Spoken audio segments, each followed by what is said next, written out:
L'un des symboles de cette ville, la statue d'un conquérant de l'époque des croisés. D'ailleurs, c'est ce symbole qui a été repris sur l'affiche de la Convention identitaire. Nous sommes la seule télévision à avoir pu filmer tout le week-end au Palais des Princes. Un palais mis gratuitement à disposition des identitaires par la mairie. Sur les stands d'exposition, du matériel de propagande à la gloire notamment du cochon, un animal que les musulmans et les juifs ne consomment pas. Il y a également des cartes postales avec des personnages tels que le maréchal Pétain ou Slobodan Milosevic.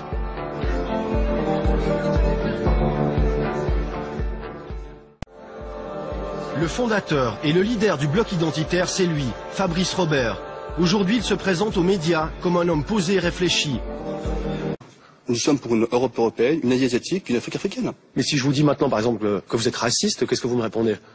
Je vous l'ai dit, je ne suis pas raciste, je défends mon identité et je respecte l'identité des autres.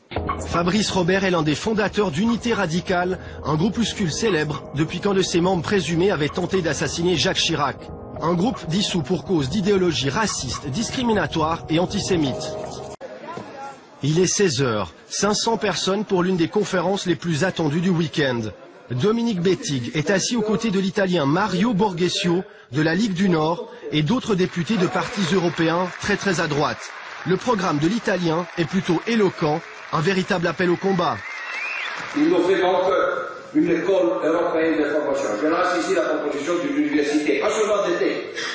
Nous devons créer cette communauté étudiante de soldats politiques qui sont capables de faire face sur le terrain physique à nos adversaires. Soldats politiques de l'Europe des peuples.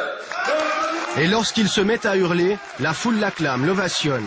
Personne ne comprend plus rien, mais les militants en redemandent.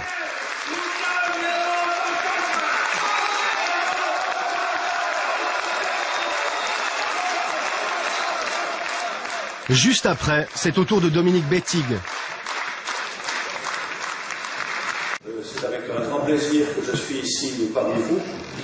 Il n'était pas prévu que je vous fasse un discours aussi brillant et aussi truculent que celui de mon collègue de la Ligue du Nord.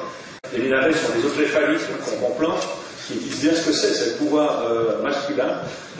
Ce qu'on pense finalement, c'est une sorte de circoncision pour avoir la paix.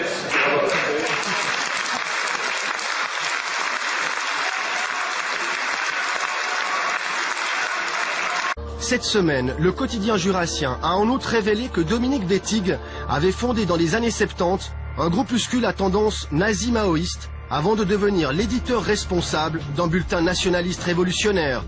Dominique Bettig confirme, mais parle d'un romantisme pré- ou post-pubère. Un romantisme d'étudiant qui ne l'a peut-être pas totalement quitté. Sur ce document de l'UDC de mai 2009, Dominique Bettig joue avec les marges de la légalité lorsqu'il évoque une révision dépassionnée de l'histoire.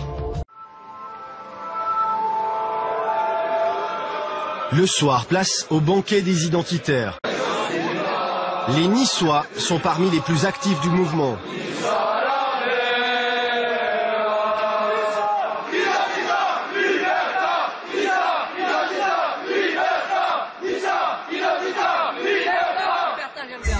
Le dimanche, place aux jeunes identitaires. Ils se sont fait connaître pour leur distribution de soupe au lard, une action qui vise à exclure les musulmans. Aujourd'hui, il s'agit de proposer un programme pour éveiller une nouvelle jeunesse. Aujourd'hui, sur nos propres terres, nous souhaitons une jeunesse reconquérant ses libertés. La liberté d'aller et venir dans nos rues, face à la racaille, qui veut imposer ses lois et ses trafics. Pour l'autre jeunesse, le combat n'est pas seulement politique. On ne peut pas concevoir la politique sans un engagement physique. L'engagement physique qui passe par la pratique sportive. Le premier événement de cette campagne, le tournoi de sport de combat, qui sera organisé par la nouvelle association dont j'ai l'honneur d'être le président, Lugdunum Torniol. Dimanche 15h, la convention se termine, les identitaires rentrent chez eux. En mars prochain, le bloc identitaire, désormais constitué en parti politique, présentera certains de ses membres aux élections régionales françaises.